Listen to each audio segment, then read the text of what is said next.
Hello guys, welcome back to Nisha's family. അപ്പോൾ നമ്മുടെ ഇന്നത്തെ വീഡിയോ എന്താണെന്ന് വെച്ചാൽ, നമ്മുടെ ഐഷു ബേബിക്ക് 2 വയസ്സായി. അപ്പോൾ അവളുടെ ബർത്ത്ഡേ ആഘോഷിക്കുന്ന വീഡിയോ ആണിത്. ആക്ച്വലി ഞാൻ ഈ വീഡിയോ ഇടുന്നത് കുറച്ച് ലേറ്റായിട്ടാണ്. കുറച്ച് തിരക്കുണ്ടായിരുന്നു, വീട് ഷിഫ്റ്റിങ്, പിന്നെ ചേട്ടൻ അബ്രോഡ് പോയി. അപ്പോൾ അതിൻ്റെയൊക്കെ വ്ളോഗ് ബാക്കിൽ നിന്ന് വരുന്നുണ്ട്. പിന്നെ എനിക്കൊരു സ്കൂട്ടിയൊക്കെ എടുത്തു, അങ്ങനെയുള്ള ഒരുപാട് കാര്യങ്ങളൊക്കെ വരുന്നുണ്ട്, വ്ളോഗൊക്കെ ഇനി വരുന്നുണ്ട്. അപ്പോൾ അതിൻ്റെയൊക്കെ തിരക്കിലായിരുന്നു. അപ്പോൾ ഈ വീഡിയോ വന്നിട്ട് നിങ്ങളൊന്ന് കണ്ടു നോക്കാം. ഓക്കെ, ഇതിൽ വന്നിട്ട് ഇപ്പോൾ എന്താ സംഭവിച്ചുകൊണ്ടിരിക്കുന്നത്, ഞങ്ങൾ താമസിച്ചുകൊണ്ടിരുന്ന വീട്ടിൽ നിന്ന് വേറൊരു വീട്ടിലോട്ട് വന്നതാണ് കേട്ടോ. വന്ന ഉടനെ ആയിരുന്നു ഇങ്ങനെ ബർത്ത്ഡേയുടെ ഒരു ഇതൊക്കെ നമ്മൾ ചെയ്തത്. ഈ ഒരു പ്രിപ്പറേഷൻസൊക്കെ നമ്മൾ ചെയ്തത് ഷിഫ്റ്റ് ആയതിനു ശേഷമാണ്. അപ്പോൾ ഈ ബാക്കിലുള്ള ഈ ഒരു സെറ്റിങ്സും കാര്യങ്ങളൊക്കെ ഞാൻ തലേ ദിവസം രാത്രിയിൽ ഉറക്കമുളച്ചിരുന്ന് ചെയ്ത കാര്യമാണ്. അവളുടെ ഹൈറ്റിനനുസരിച്ചാണ് ഞാൻ ആ ഒരു എന്താ പറയുക ഡെക്കറേഷൻ ചെയ്ത് വെച്ചിരിക്കുന്നത്. ഇല്ലെങ്കിൽ നമ്മൾ നോർമലി നമ്മുടെ ഹൈറ്റിനല്ലേ ചെയ്യാറ്. ഇത് ഞാൻ അവളുടെ ഹൈറ്റിനെ കറക്റ്റാക്കി ചെയ്തായിരുന്നു. പിന്നെ ഈ കേക്കും ഞാൻ കസ്റ്റമൈസ് ചെയ്തെടുത്തതാണ്. ഫെയറി ടെയിലാണ് നമ്മുടെ തീം വന്നിരിക്കുന്നത്. പിന്നെന്താ, അങ്ങനെ ആ ഒരു ദിവസം മൊത്തം അടിച്ചു പൊളിക്കാനായിരുന്നു നമ്മൾ പ്ലാൻ ഇട്ടിരുന്നത്. പിന്നെ ഐശ്വര്യ അവളുടെ ഡാഡിയുടെ കൂടെ ഒന്ന് കളിച്ച് ചിരിക്കുകയാണ്. ഞാൻ വിൻഡോസൊക്കെ ഒന്ന് ഓപ്പൺ ചെയ്തിട്ട് വരികയായിരുന്നു. ഓക്കെ, അങ്ങനെ ഇരുന്നപ്പോഴാണ് എനിക്കൊരു കാര്യം ഓർമ്മ വന്നത്. റൂമിൽ ഫാൻ അണച്ചിട്ടില്ലായിരുന്നു. അങ്ങനെ ഞാൻ പോയി ഫാൻ അണച്ചിട്ട് വരുമായിരുന്നു. പിന്നെ നമ്മുടെ കേക്ക് കട്ട് ചെയ്യാനുള്ള ടൈമായി. അവൾ കയ്യിൽ നൈഫൊക്കെ വെച്ച് കേക്ക് കട്ട് ചെയ്യാനായിട്ട് റെഡിയായിട്ട് നിൽക്കുമായിരുന്നു. ഓക്കെ, നമുക്ക് കേക്ക് കട്ട് ചെയ്യാം.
കേക്കൊക്കെ കട്ട് ചെയ്ത് കഴിഞ്ഞു. അവൾ എല്ലാവർക്കും കൊടുത്തു കഴിഞ്ഞു. പിന്നെ ഞാനിതാ കേക്ക് കൊണ്ട് ഫ്രിഡ്ജിൽ വെക്കാനായിട്ട് പോവാണ്. പിന്നെന്താ, എൻ്റെ ചേട്ടൻ എന്തൊക്കെയൊന്നും പറയുന്നുണ്ടായിരുന്നു, എനിക്കിപ്പോൾ അത് ഓർമ്മയില്ല. പിന്നെ അവരുടെ കൂടെ കേക്ക് കയ്യിലുണ്ടായിരുന്ന ആ ക്രീമൊക്കെ ഇങ്ങനെ വായിൽ വെച്ചിട്ടൊക്കെയൊന്ന് ഡാഡ ചെയ്യുന്നത് പോലെ ചെയ്യാനായിട്ട് അവളും നിൽക്കുകയാണ്. പിന്നെന്താ, അവൾ നല്ല ഹാപ്പി ആയിരുന്നു കേട്ടോ അന്ന്. അവളെ കണ്ടില്ലേ, ഇതാ ഓടിച്ചാടിയ എന്നെ തപ്പി തപ്പി വരുവാണ്. ഞാൻ അടുക്കളയിലോട്ട് പോയായിരുന്നല്ലേ, അപ്പോഴത്തേക്ക് അവളെന്നെ പതുക്കെ പതുക്കെ എന്നെ തപ്പി തപ്പി വരുമായിരുന്നു. ഇനി നമുക്ക് അവളെ കുറച്ച് ക്ലോസപ്പിൽ കാണാം. അയ്യോ, തുമ്മിപ്പോയി. ഒരു 2-3 തുമ്മൽ തുമ്മിയായിരുന്നു. കണ്ടില്ലേ കയ്യിലിരുന്ന ക്രീമൊക്കെ ഇങ്ങനെ നക്കി കഴിക്കുക. എന്ത് രസമല്ലേ കാണാൻ. അങ്ങനെ അവൾ കേക്കൊക്കെ കട്ട് ചെയ്തിട്ടുണ്ട്. പിന്നെ നമ്മൾ പള്ളിയിൽ പോകാനായിട്ടൊരു പ്ലാൻ ഉണ്ടായിരുന്നു കേട്ടോ. ഞാനിതാ കേക്കൊക്കെ കൊണ്ട് ഫ്രിഡ്ജിൽ വച്ചിട്ട് വരുവാണ്. പിന്നെ ഇവക്കൊരു ഗിഫ്റ്റ് ഉണ്ടായിരുന്നു. ചേട്ടൻ്റെ ഓഫീസിൽ 2-3 ആൾക്കാരാണെങ്കിൽ കൊണ്ടുവന്ന് കൊടുത്ത ഗിഫ്റ്റാണ്. അത് ഞാനിപ്പോൾ കൊണ്ടുവന്ന് കൊടുക്കുന്നുണ്ട്. പിന്നെ അവൾ കേക്കൊക്കെ കഴിച്ചതല്ലേ, അവളുടെ വായൊക്കെ ഒന്ന് ജസ്റ്റ് ഒന്ന് തുടച്ചു കൊടുത്തായിരുന്നു. എൻ്റെ കയ്യിൽ വെള്ളം ഉണ്ടായിരുന്നു. ഇതാണ് ആ ഗിഫ്റ്റ്. ഇത് അവളെ കൊണ്ട് തന്നെ തുറക്കണമെന്നും ഇതിൻ്റെ റിയാക്ഷൻ വീഡിയോ വേണമെന്നൊക്കെ അവർ പറഞ്ഞിട്ടുണ്ടായിരുന്നു. ഞാൻ ഇപ്പോഴാണ് ഇത് എഡിറ്റ് ചെയ്ത് ഇടുന്നത്. എന്നിട്ട് അവൾക്കത് കിട്ടിയപ്പോൾ അവൾ വല്ലാണ്ട് എക്സൈറ്റഡ് ആണ്. അവളിത് ഇങ്ങനെ ഓപ്പൺ ചെയ്യണം. എന്നിട്ട് അവളുടെ ഡാഡയാണ് ഇത് ഓപ്പൺ ചെയ്ത് കൊടുത്തത്. ഞാൻ ഇങ്ങനെ നോക്കിക്കൊണ്ടിരിക്കുമായിരുന്നു. അതിനുശേഷം ഞാനും പിന്നെ കൈയിട്ടു. അതങ്ങനെയാണല്ലോ, അവൾക്ക് എന്തൊക്കെ കിട്ടിയാലും അവൾക്ക് ആ കയ്യിലിരുന്ന ആ റിബൺ മതിയായിരുന്നു. പിന്നെ അതിനെയും തറയിലിട്ടു. വേറെ സാധനം കിട്ടുമ്പോൾ അതിനെയും തറയിലിടും. അങ്ങനെയാണ് അവളുടെ സ്വഭാവം. ഇപ്പോൾ എൻ്റെ കയ്യിൽ ഞാൻ ഇപ്പോൾ എടുത്തത് ഒരു ക്യൂട്ടായിട്ടുള്ള മുത്തുമാലയാണ് കേട്ടോ. പിന്നെ ഒരു ബോ, അത് സൂപ്പറായിരുന്നു. ഇതൊക്കെ വെച്ച് ഫോട്ടോസൊക്കെ പിന്നെ ഞാനിതിൽ അപ്ലോഡ് ചെയ്യാൻ കേട്ടോ, പോസ്റ്റായിട്ടിടാം. പിന്നെന്താ, അത് വെച്ചിട്ട് അവളുടെ ഡാഡ ഇങ്ങനെ നോക്കുക എങ്ങനെയുണ്ടെന്നൊക്കെ. ഞാൻ പിന്നെ കയ്യിലിരുന്ന ആ മാലിനെ പൊട്ടിച്ച് അവൾക്ക് ഇട്ടൊക്കെ കൊടുത്തു. പിന്നെ ബാക്കി ഇരുന്നത് മൊത്തം സ്ലൈഡും പിന്നെ ബൺ സെറ്റൊക്കെയാണ്. ആ മാല ഇട്ടപ്പോൾ തന്നെ എന്ത് ചുന്ദരിയായിരിക്കുന്നതെന്ന് നോക്കി. കണ്ടില്ലേ, ഒരു സാധനം അവളുടെ കയ്യിലിരുന്നു. അടുത്ത സാധനം കണ്ടപ്പോഴത്തേക്കും അവൾ പിന്നെ ആദ്യത്തിലായി. കണ്ട നമ്മൾ എന്താണ് നമ്മുടെ കയ്യിലെടുക്കുന്നത് അത് അവൾക്ക് വേണം. ആ ഒരു ഇതിലോട്ട് പോകും. എങ്ങനെ അവൾ അതിലേക്ക് ഫോക്കസ്ഡ് ആകും. അങ്ങനെ അടുത്തത് എടുക്കുന്ന കയ്യിൽ. ഇപ്പം ഒന്നും വേണ്ട, അവൾക്ക് പ്ലെയിൻ ആയിട്ടുള്ള കവറ് മാത്രം മതി. അങ്ങനെയായി. പിന്നെ ഞാൻ എല്ലാം ഉരുവി ഇങ്ങ് വെച്ചു. അവൾക്ക് ആ മാല മാത്രം അങ്ങ് ഇട്ട് കൊടുത്തു. അപ്പം അവൾ ആ കവറിനെ വലിച്ചെടുക്കുന്നു. നോട്ടി ഗേളാണ് കേട്ടോ. ഇപ്പം ഭയങ്കര നോട്ടിയാണ്. അപ്പോൾ എൻ്റെ അമ്മയും പപ്പയൊക്കെ അവിടെ ഇരുന്നിട്ട് എന്തൊക്കെയോ പറയുന്നു. അവർ പോകാനായിട്ട് നിൽക്കുവാണോ അങ്ങനെ എന്തൊക്കെയോ പറയുമായിരുന്നു. ഞാൻ പോവാണെങ്കിൽ വെക്കോ അങ്ങനെ എന്തോ പറഞ്ഞത്.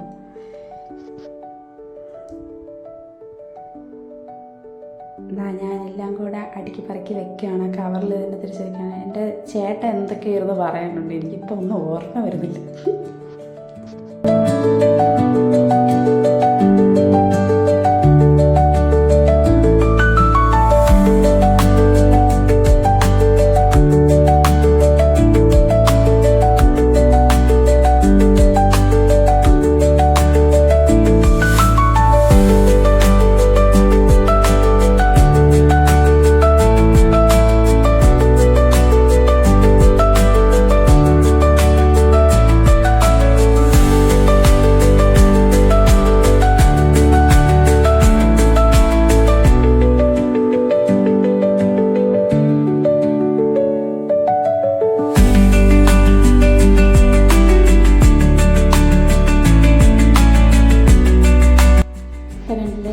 ഞങ്ങൾ കുറച്ച് മുമ്പ് മെൻഷൻ ചെയ്തതുപോലെ ഞങ്ങളുടെ പള്ളിയിലേക്ക് ഒന്ന് വന്നു. അവളെ കൂട്ടിക്കൊണ്ട് ജസ്റ്റ് ഒന്ന് പള്ളിയിൽ കയറാൻ വെച്ചു. പിന്നെ കുരിശടിയിലൊക്കെ പോയി പ്രാർത്ഥിക്കാൻ വെച്ചു. അങ്ങനെ ഞങ്ങളിതാ പള്ളിയിലേക്ക് കയറുവാണ്.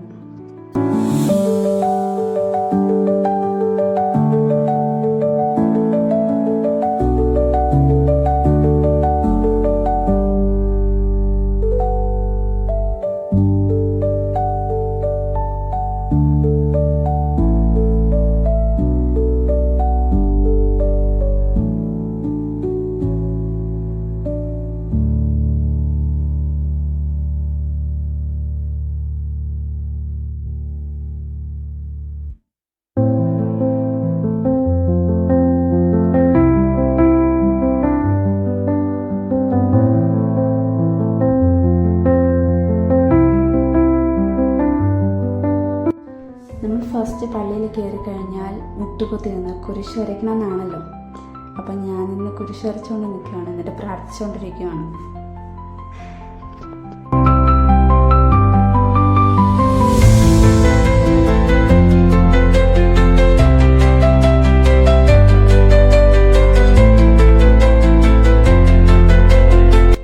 ഇനി അടുത്ത് വരുന്ന കാഴ്ചയാണ് ഒരു കാഴ്ച. ഇതൊക്കെ കണ്ടില്ലേ, നമ്മുടെ കുഞ്ഞുങ്ങൾ നമ്മൾ എന്താണോ ചെയ്യുന്നത് അതുപോലെ അനുകരിക്കും എന്ന് പറയുന്നത് ഇതാണ്. ഞാൻ കൈകൂപ്പി പ്രാർത്ഥിച്ചുകൊണ്ടിരിക്കുന്നത് കണ്ടു വച്ചിട്ടാണ് അവളും അതുപോലെ കൈകൂപ്പി നിൽക്കുന്നത്.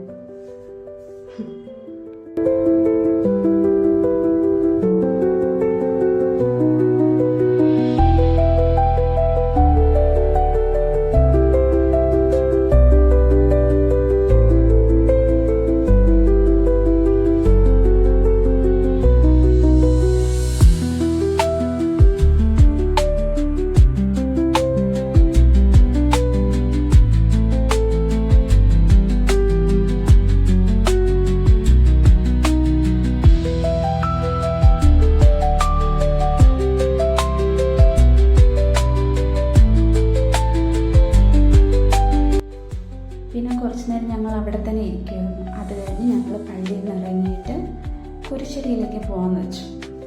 അങ്ങനെ ഞങ്ങൾ പള്ളിയിൽ നിന്ന് ഇറങ്ങുവാണ്.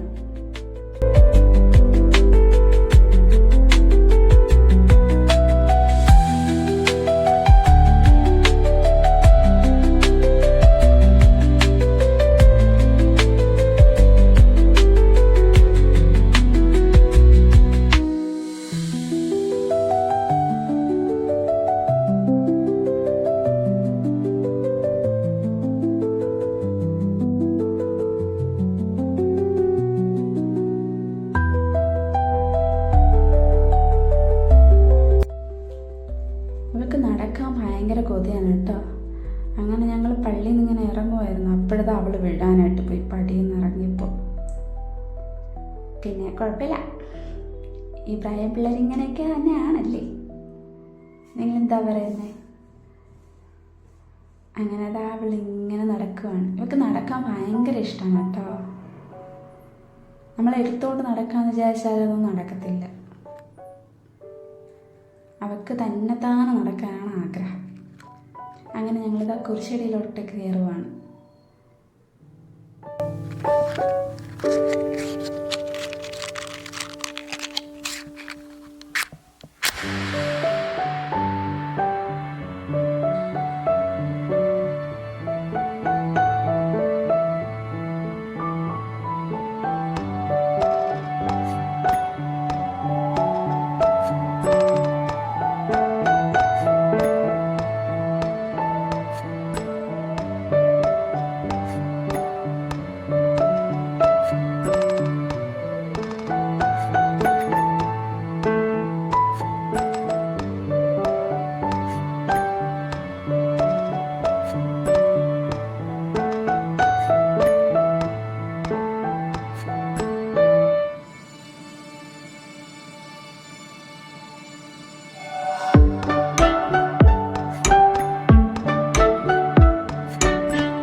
കുരിശടിയിലും കുറച്ച് ടൈം സ്പെൻഡ് ചെയ്തിട്ട് പിന്നെ ചാപ്പലിൽ കയറിയായിരുന്നു.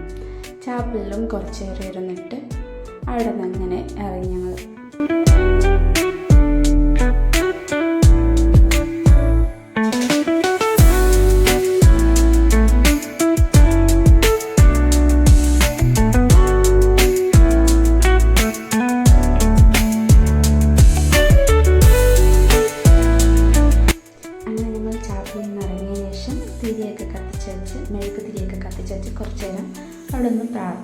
പ്രാർത്ഥിച്ചിട്ട് കുരിശടിയിൽ നിന്ന് ഇറങ്ങിയായിരുന്നു.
കുരിശടിയിൽ നിന്നൊക്കെ ഇറങ്ങി വീട്ടിലോട്ട് പോവാമെന്ന് പറഞ്ഞിട്ട് നിന്നപ്പോഴത്തേക്കും അച്ഛനെ കണ്ടായിരുന്നു.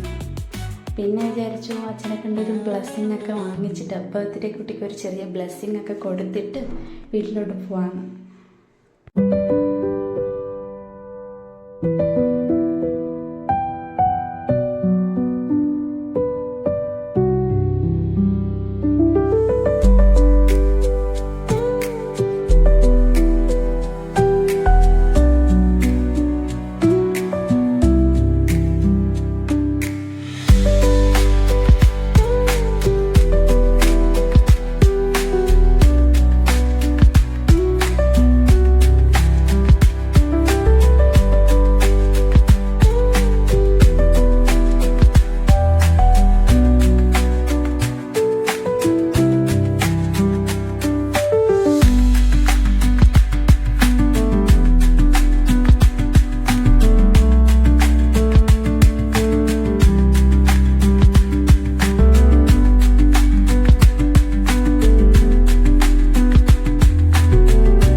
അച്ഛൻ്റെ അടുത്ത് എത്തിയപ്പോഴത്തേക്കും ആൾക്ക് എന്തോ ഒരു മൂടില്ല. ഷേക്ക് ഹാൻഡ് കൊടുക്കാൻ പറഞ്ഞപ്പോൾ ഷേക്ക് ഹാൻഡ് ഇല്ല, ഹൈഫൈ കൊടുക്കാൻ പറഞ്ഞപ്പോൾ ഹൈഫൈ ഇല്ല. എന്തോ ഒരു ഭൂതത്തെ കണ്ട മാതിരിയായിപ്പോയി. അച്ഛനും അത് മനസ്സിലായി, ഇനി കൂടുതലൊന്നും പറഞ്ഞിട്ട് കാര്യമില്ല അങ്ങനെയൊക്കെ. പിന്നെ എൻ്റെ മോളുണ്ടല്ലോ, ആര് വന്ന ഹായ് പറഞ്ഞാലും ഒന്നും പറയില്ല, പക്ഷെ പോകാൻ നേരത്ത് ബായ് പറയുമ്പോൾ ടാറ്റ ബായ് ഒക്കെ പറഞ്ഞ് അപ്പോഴൊന്ന് സന്തോഷിപ്പിച്ച് വിടും. അങ്ങനെ പറഞ്ഞതുപോലെ അച്ഛനും കിട്ടി ഒരു ഹൈഫയും ഒരു ബായും ഒരു ഫ്ലൈയിങ് കിസ്സും. പിന്നെ ഞങ്ങൾ അവിടെ നിന്ന് നേരെ കുറച്ച് ഫോട്ടോസും കാര്യങ്ങളൊക്കെ എടുത്തിട്ട് വീട്ടിലോട്ട് തിരിച്ചു. അപ്പോൾ ഇന്നേക്ക് ഇത്രയേ ഉള്ളൂ. നിങ്ങൾ ഞങ്ങളുടെ വീഡിയോ ആദ്യമായിട്ടാണ് കാണുന്നതെങ്കിൽ ഞങ്ങളുടെ ചാനൽ സബ്സ്ക്രൈബ് ചെയ്യുക. പിന്നെ നിങ്ങളുടെ റിലേറ്റീവ്സിനൊക്കെ അയച്ചു കൊടുക്കുക, അതുപോലെ തന്നെ ഫ്രണ്ട്സിനൊക്കെ അയച്ചു കൊടുക്കുക. പിന്നെ ലൈക്ക് ചെയ്യാനും ഷെയർ ചെയ്യാനും സബ്സ്ക്രൈബ് ചെയ്യാനും ഒന്നും ചെയ്യാൻ മറക്കരുത്. ഓക്കെ, കമൻറ്റ് മസ്റ്റായിട്ട് ചെയ്യണം. ഓക്കെ, ഞാൻ നേരത്തെ മെൻഷൻ ചെയ്തതുപോലെ കുറച്ച് വീഡിയോസ് വരുന്നുണ്ട്, അതിനായിട്ട് വെയിറ്റ് ചെയ്യുക. Okay, by.